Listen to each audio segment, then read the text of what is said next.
ऐसे में जब मैं हांगकांग पहुंची तब कुछ खालीपन था।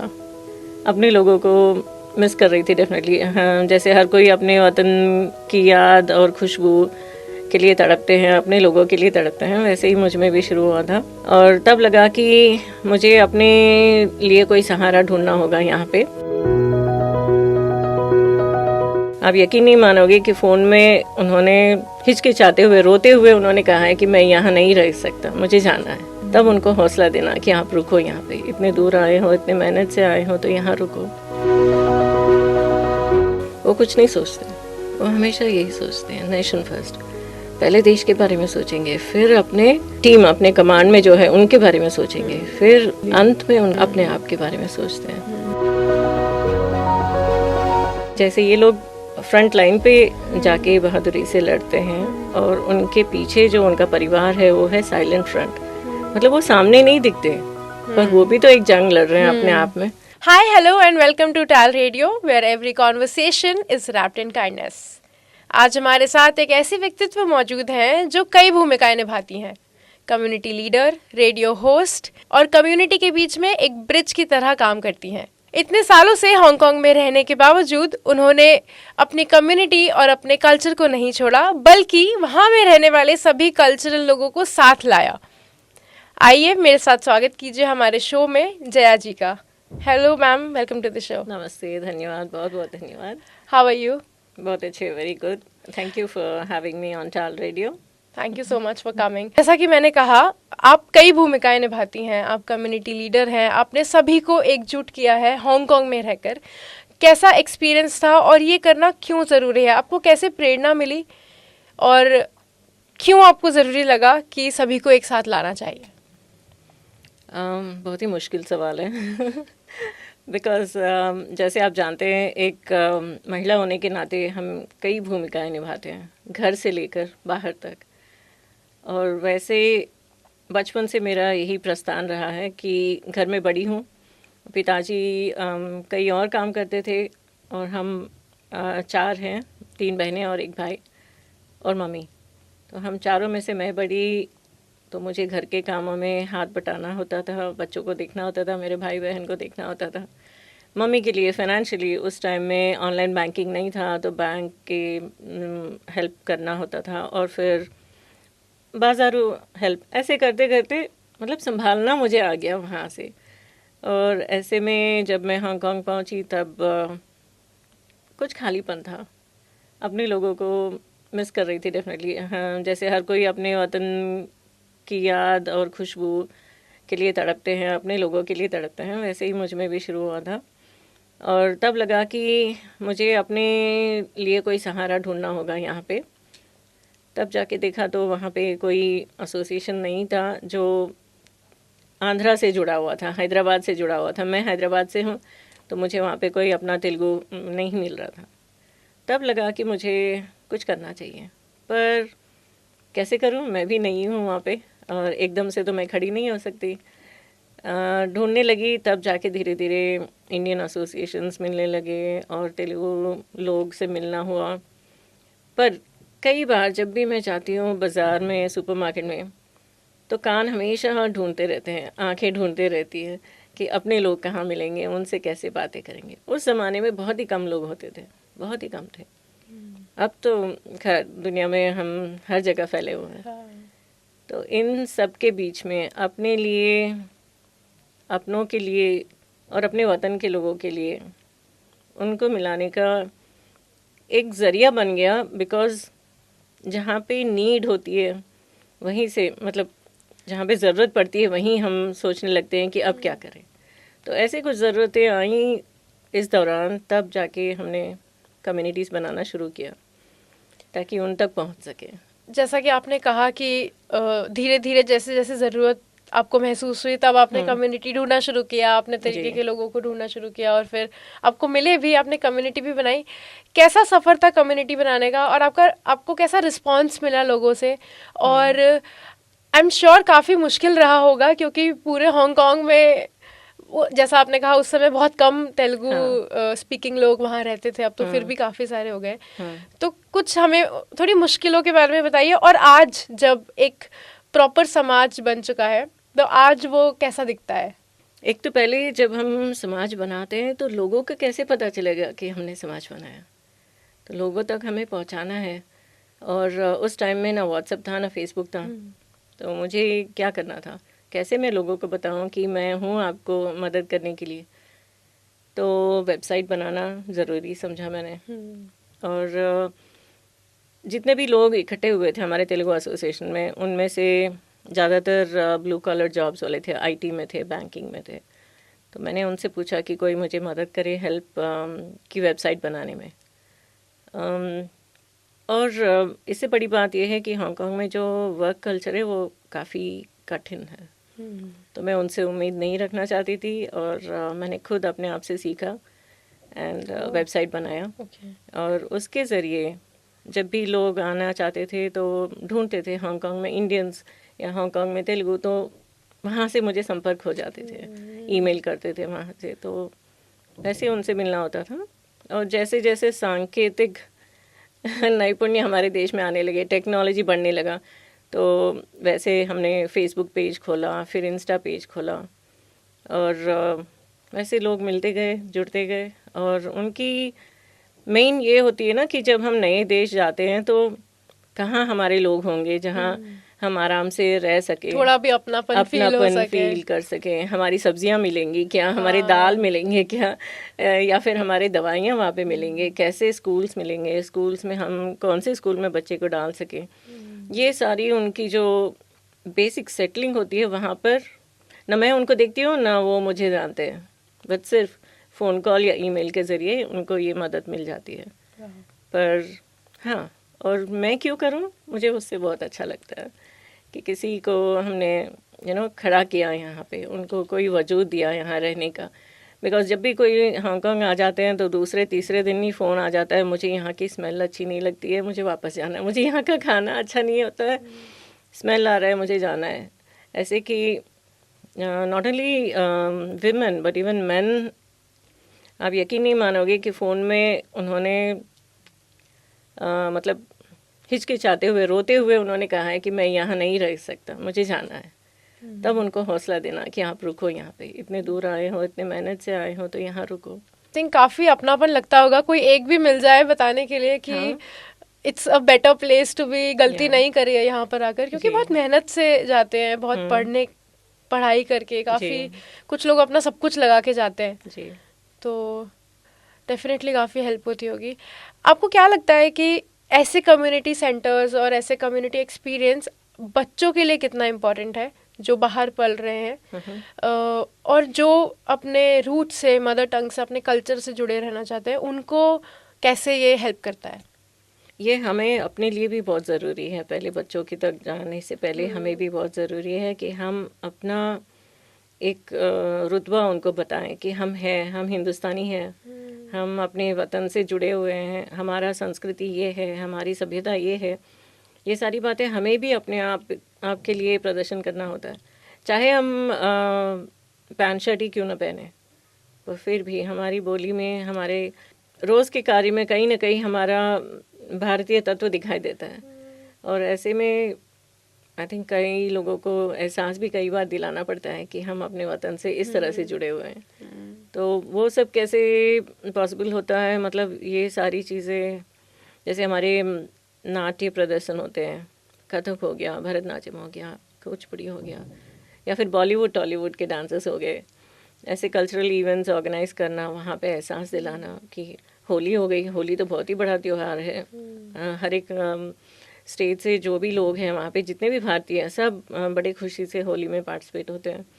फिर अपना नवरात्रि होता है, डांडिया होता है, रक्षाबंधन होता है। ऐसे बड़े बड़े त्योहारों में ये सारी बातें बच्चों को और बड़ों को फिर से याद दिलाई जाती है, और बच्चों को खास करके दिखाई जाती है कि ये हमारा त्योहार है, इस तरह से हम ये त्योहार करते हैं, और इस तरह से आपको रहना होता है, ये सीखना होता है, श्लोक सीखने होते हैं, या जो भी है, रहन सहन, हमारे कपड़े वस्त्र कैसे पहनते हैं, हमारी ज्वेलरी कैसी होती है, ये सारी बातें बच्चों को उस टाइम में बहुत अच्छे से दिखाया जाता है। ऐसे कहते भी है ना कि जब आप बाहर जाते हैं तब आपको वैल्यू पता चलती है घर की और अपने त्योहारों की, और अपने त्योहार ज़्यादा बड़े हो जाते हैं। यहाँ पे भले ही आप ना ज़्यादा सेलिब्रेट करें, घर पे रहे, जैसे होली में आप शायद घर पे रहो, लेकिन जब बाहर जाते हैं तो you want to play it more, celebrate it more. जैसा कि मैंने इंट्रोडक्शन में कहा था कि you wear a lot of hats, उनमें से एक हैट है कि आप सोल्जर्स से बातें करती हैं, आपका शो है, और हम उसके बारे में भी थोड़ा जानना चाहते हैं आपसे कि क्योंकि हर किसी को सोल्जर्स से इतना इंटरेक्शन करने नहीं मिलता। आप उनकी कई सारी कहानियाँ सुनती हैं, उनकी ब्रेवरी की, उनकी परेशानियों की। हम सब जानते हैं कि सोल्जर्स बहुत ही स्ट्रॉन्ग ब्रेव लोग होते हैं, but they are end of the day humans. बिल्कुल। सो आपके इंटरेक्शंस के बारे में कुछ बताइए कि कितने स्ट्रॉन्ग वो एक्चुअली होते हैं और कितने स्ट्रॉन्ग उन्हें बनना पड़ता है। नाजुक सवाल है एक्चुअली कहूँ तो चाहे वो ब्रेव सोल्जर्स के बारे में ही क्यों ना हो। पर ऐसे हुआ था कि बचपन से जब हम सूरत से, राजस्थान से हैदराबाद आने के लिए आते थे, तो ट्रेन में देखा करती थी कि पूरे डिब्बे में सैनिक अपने अपने, उस टाइम में आयरन बॉक्सेस होते हैं, पेटियां होती थी उनके, और उस पर लिखा होता है लेफ्टिनेंट, कर्नल, जो भी उनका डिजिग्नेशन है उनका नाम लिखा होता है। वो लेके वो घूमते थे स्टेशन में, और पूरा बोगी उनके लिए होता था। पता नहीं, वो एक इमेज मेरे दिमाग में बैठा हुआ था। एंड मेरी पढ़ाई ख़त्म होते ही, मतलब इंटर ख़त्म होते ही मुझे आर्म फोर्सेस मेडिकल कॉलेज में ज्वाइन करना था, और मैंने एंट्रेंस लिखा। पर उस टाइम में था कि आपके पीछे आपके फैमिली बैकग्राउंड में कोई होना चाहिए जो आर्म फोर्सेस से है, तब जाके आपको मिलता था। एंड और शायद मैंने अच्छा भी नहीं किया हो, पता नहीं मुझे नहीं मिला। तो वो एक दिल में बात थी कि देश के लिए मैं कुछ नहीं कर पा रही हूँ। एंड जब ये रेडियो प्लेटफॉर्म मिला, मुझे लगा कि क्यों ना मैं हूँ। और जयमाला मेरा बहुत फेवरेट प्रोग्राम है, आज भी मैं सुनती हूँ, हर बुधवार को सुनती हूँ।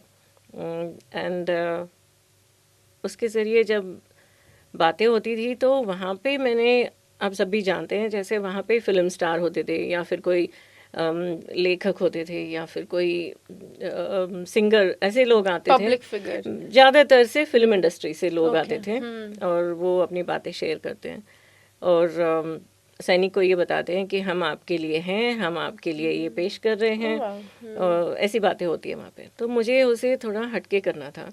मुझे लगा कि मैं उनके बारे में ही कहूँ और उनसे ही कहलवाऊँ। ऐसे में धीरे धीरे करके मुझे उनसे कनेक्शन मिलता गया, और उनको बुलाने का सौभाग्य मिला, समझो। उनसे परिचय कराती रही।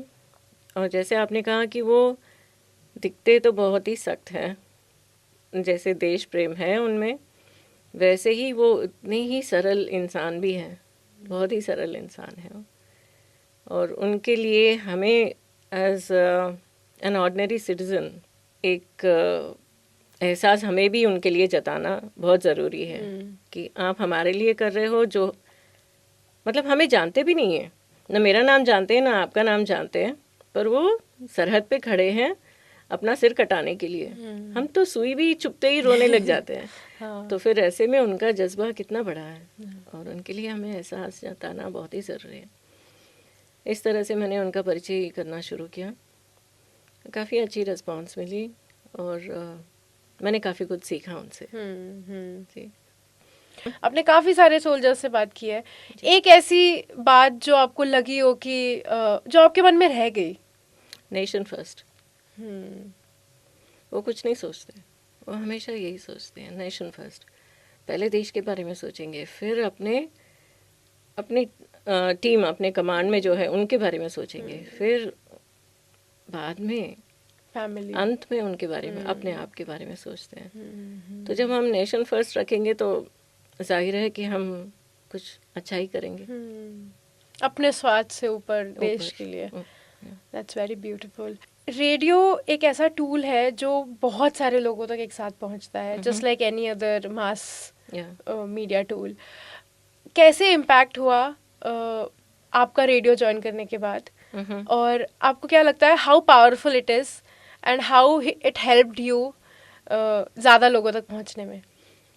जैसे हांगकांग में मैंने रेडियो टेलीविज़न हांगकांग करके है, जहाँ पे एथनिक माइनॉरिटीज़ हमें कहते हैं, मतलब हम सब कम मात्रा में वहाँ पे हैं। तो हमारे लिए एक प्रत्येक विभाग बनाया गया जहाँ से हम अपने तरीके के प्रोग्राम पेश कर सकते हैं। तो वहाँ पे मैंने खुद मतलब हम खुद ही अपना टॉपिक ले सकते हैं और पूरा थीम बना सकते हैं, और वहाँ पे 13 एपिसोड का ही होता है। ओके। तो इन 13 एपिसोड में मुझे जो भी बताना है, दिखाना है, उसके ज़रिए ही होना चाहिए। तो ऐसे में आपको बहुत ही सोच विचार करके उन 13 एपिसोड्स के कॉन्टेक्स्ट चुनना होता है। Because I am from Hyderabad, तो मुझे उस टाइम में कुचिपुड़ी डांस एक जो था उसे लोगों तक पहुंचाना था, और हमारे यहाँ खाने पीने के बारे में लोगों को बताना था, और हमारे टूरिस्ट प्लेसेस जो है उस टाइम में एक ही राष्ट्र था, मतलब एक ही स्टेट था, आंध्र प्रदेश था। तो वैसे में एपी में जो भी टूरिस्ट प्लेसेस हैं मुख्य, उनके बारे में बताना, खाने पीने के बारे में बताना, डांस, फोक डांसेस के बारे में, फोक आर्ट के बारे में, ये सारे मैंने पहले एपिसोड में बनाए, पहले 13 एपिसोड्स में बताया। Then I did Panchatantra. Oh वाह। पंचतंत्रा के 13 एपिसोड्स किए मैंने। मतलब वहाँ के लोगों को बताना कि हमारे रिच हेरिटेज के बारे में कैसे बताया जाए। तो 13 पंचतंत्रा के एपिसोड्स बनाए। तो आप यकीन नहीं मानोगे, वहाँ से कुछ लोगों ने ये बताया कि हमारे चाइनीज़ वर्जन में भी पंचतंत्रा के स्टोरीज़ हैं। मतलब पंचतंत्रा नाम नहीं है, ना कि पंचतंत्रा के स्टोरीज़ हैं, पर उनके अलग से फोक टेल्स हैं जो पंचतंत्रा के जैसे हैं, मॉरल्स वैसे ही, मॉरल्स के जैसे, और थ्रू एनिमल्स। हम हमारे पंचतंत्रा में ज़्यादातर जानवरों के सहारे हम कहानियाँ बनाते हैं, तो वैसे ही है। एंड फिर मुझे लगा मुझे इंडिया के बारे में कुछ करना चाहिए। अब वहाँ पे तो मैं सैनिकों के बारे में नहीं कर सकती, तो मुझे लगा कि इंडिया के बारे में बताना है, तो मैंने इनक्रेडिबल इंडिया चुना। 13 एपिसोड्स में मुझे हमारे 28 स्टेट्स को दर्शाना है, और दर्शाना मतलब मैं खुद बात नहीं करूँगी, वहाँ के लोग, हमारे जो भारतीय हैं, जो भी उस स्टेट्स के हैं, उन हमारे एक एक प्रांत के लोगों को हमने इकट्ठा किया और फिर उनके साथ प्रोग्राम किया। तो वो इनक्रेडिबल इंडिया का बहुत ही अच्छा रिस्पांस मिला। वैसे मुझे पूरे भारत से जुड़ने का मौका मिला वहाँ पे। तो ये बहुत ही बड़ी बात है मेरे लिए कि मैं उन सब तक पहुँच पाई, और बस अपने देश के बारे में वहाँ पे बताना एक अच्छा जरिया मिला। तो ऐसे उससे इंक्लूसिविटी भी बढ़ी, आप हाँ। समाज में लोगों के जागरूकता बढ़ी कि ऐसा एक समाज भी है, ऐसा कुछ भी? बिल्कुल। कई ऐसे लोग हैं, बिकॉज मैं से यूनियन टेरिटरीज हैं, तो वहाँ के लोगों के लिए ढूंढना बहुत ही मुश्किल होता है, बहुत कम लोग होते हैं। तो उनसे मुलाकात होना, मतलब उनको भी पता नहीं था कि इंडियंस इतने हैं यहाँ पे। इस प्रोग्राम के जरिए उनको भी एक बड़ा परिवार मिला, तो that way mutually it was helpful.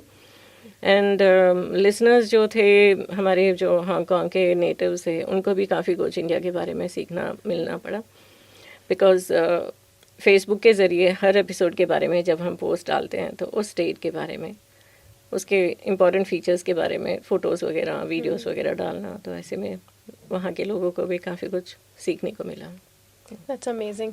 200 लोगों को इकट्ठा करना, उनका एक समाज बनाना, आर्मी ऑफिशियल्स से बात करना, उनके फैमिली से एम्पैथाइज करना, you have done really commendable works till date. Jaya ji, हमें ये बताइए कि हांगकांग के खाने के बारे में बहुत बातें होती हैं, हम रील्स देखते हैं, यूट्यूब पे वीडियोस देखते हैं। एक तो वो बहुत सारे तरीके की चीज़ें खाते हैं जो हम कभी सोच भी नहीं सकते खाने की, और वो हमेशा नूडल्स खाते हैं। क्या वो सच में इतना नूडल्स खाते हैं, या फिर वो बन गया जैसे इंडियंस रोटी खाते हैं, या बटर चिकन बन गया इंडियंस का, ऐसा वाला है वहाँ का? ये सही बात है कि वो लोग नूडल्स बहुत खाते हैं। इनफैक्ट जैसे हम राइस खाते हैं, वो भी राइस खाते हैं, पर उनका नूडल्स मतलब उनका एक स्टेबल फूड है। और वो नूडल्स इसलिए खाते हैं कि एक्चुअली नूडल्स बहुत लंबे होते हैं, और जितना लंबा नूडल्स वो खाते हैं उतना लॉन्जिविटी बढ़ता है उनमें, ये एक विश्वास है। या फिर घर में किसी का जन्मदिन है, कोई भी फेस्टिविटी होती है, तो वो नूडल्स ज़रूर बनाते हैं। और लंबे लंबे नूडल्स, हम लोग जैसे कैंची लेके काट के खाते हैं वैसे नहीं खाते हैं। तो पूरा नूडल ऐसे घुमा के चॉपस्टिक्स पे खाते हैं। और डाइजेशन की बात आप कर रहे हो, हाँ, कैसे?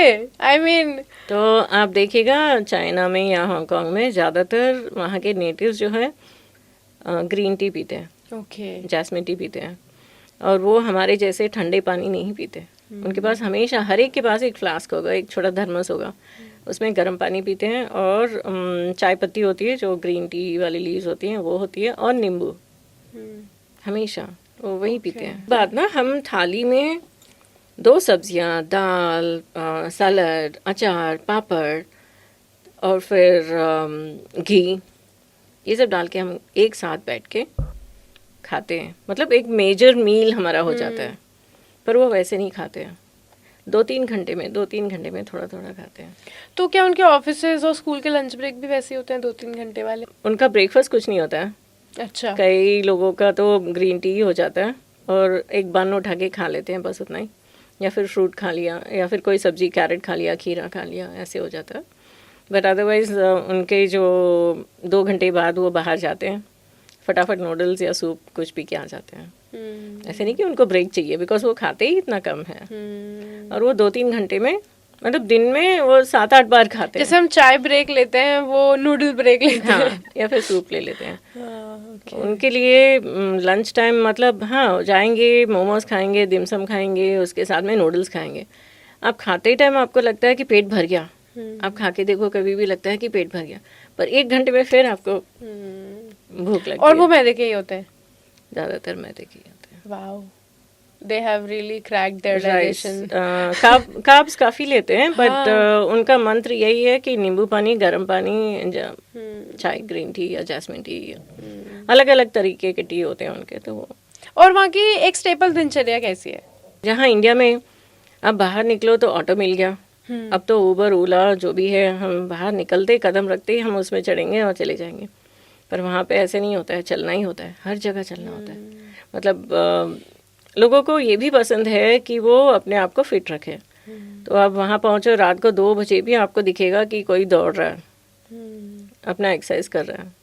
फिर वो घर जाएगा, नहाएगा, सो जाएगा, फिर सुबह उठ के 7 बजे या 5 बजे वो उठेगा, चले जाएगा। मतलब उसको दिन में पूरा टाइम नहीं मिलता व्यायाम करने का, तो शाम में वो चाहे आधी रात क्यों ना हो, पर वो दौड़ेगा जरूर, व्यायाम जरूर करेगा और तब जाके सोएगा, चाहे वो लेडी हो या जेंट्स हो, जो भी हो। तो वहाँ के बुजुर्ग तो 80-90 साल के भी होते हैं, पर दिखते हैं 60 साल के हैं। तो फिर आपको यकीन नहीं होगा कि वो कैसे ऐसे होते हैं। It's because of the daily routine that they practice. आपके कुछ एक्सपीरियंसेस हमें बताइए, कुछ कहानियां, कुछ लोग कहीं फंसे थे, आपने उन्हें बचाया, या फिर किसी ने आपको आकर कहा हो कि हाउ समाज वाज देयर फॉर देम, कैसे एक्सपीरियंसेस हुए आपको? लेडी सडनली, मुझे दोपहर में फ़ोन आता है कि मेरे हस्बैंड नहीं मिल रहे हैं, उन्होंने तो बोर्डिंग किया, उन्होंने फ़ोन किया था पर वो फ़्लाइट में नहीं है और ना फ़ोन उठा रहे हैं, मेरे हस्बैंड मुझे नहीं मिल रहे हैं, आप मुझे हेल्प कर सकती है क्या? एयरपोर्ट में से आदमी कहाँ गायब हो जाएगा? जिन्होंने चेक इन की है वहाँ पे, बोर्डिंग पास भी मिला उनको, बोर्डिंग भी करने गए थे, फिर वो कहाँ गायब हो गए? तो फिर उनके लिए ढूंढना पड़ा, हॉस्पिटल्स में फ़ोन किया, पता किया, कहीं नहीं मिले। समझ में नहीं आ रहा था कि ये इंसान कहाँ ऐसे गायब हो सकता है। तो फिर बाद में बहुत ढूंढने के बाद, हर एक हॉस्पिटल में जाके चक्कर मारने के बाद तब पता चला कि ये उनका कुछ ऐसे हुआ कि वो इस स्टेट में नहीं है कि वो अपना नाम बता सके। So he was in the hospital but he does not identify himself. और ऐसे उनको अपने वाइफ से कनेक्ट किया, तब वाइफ हांगकांग आई और फिर उनको लेके गई। तो इस दौरान मतलब it's a tiring procedure. It's a very difficult thing to do as because well. communication pass करना होता है और उनको भी हौसला देना होता है कि he is safe, don't worry, you come here and take। Emotionally बहुत ही stressful period होता है उस टाइम में, but at the end of the day when family reunites, that's the best part. The name suggests it's Telugu समाज, but आप mention कर रहे हो कि वहाँ पे सब प्रांत के लोग हैं, तो how does that work? मतलब सिर्फ नाम है तेलुगु समाज और सारे इंडियंस वहाँ पे हैं, just like any other Indian association, या फिर it's Telugu but because other people are also there, तो यू जस्ट कॉल आ जाओ क्या? हाँ, जैसे मैं first nation first, I am an Indian first, फिर बाद में किसी प्रांत की हूँ, तो ऐसे में मैं कारगिल विजय दिवस भी करती हूँ। And while I am serving on different communities, तो उन कम्युनिटी जैसे इंडियन आर्ट सर्कल है, वहाँ पे मैं कमेटी मेंबर हूँ कई सालों से।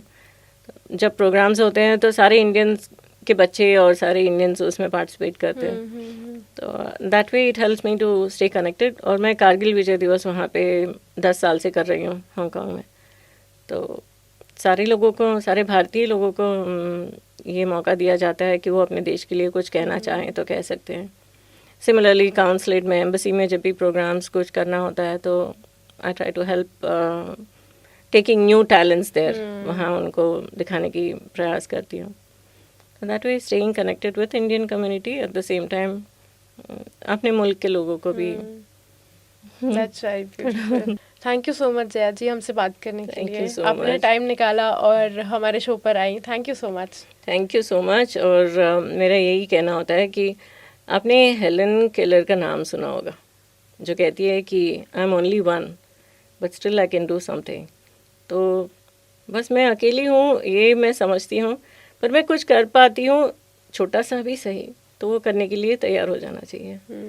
सो बस ऐसे में लोगों को, चाहे हांगकांग में या भारत में भी, हमने कई ऐसे योजनाएं की हैं जहाँ पे हमने शहीदों के परिवारों को भी, किसान के परिवारों को भी मदद दिया हुआ है. तो ऐसे में जो भी होगा हांगकांग में भी कर रहे हैं. हम यही चाहते हैं कि चाहे वो बड़े हो या अब के युवा पीढ़ी तो बहुत ही समझदार हैं, बहुत ही स्मार्ट हैं, तो उम्मीद है कि वो भी कुछ अपने देश के लिए यूं ही करते रहेंगे और अपने आप के लिए एक अच्छा सा मकाम बनाएंगे और नाम बनाएंगे. I am sure. बहुत बहुत धन्यवाद. Thank you. Thank you so much for watching. Stay tuned to TAL Radio for more such interesting content.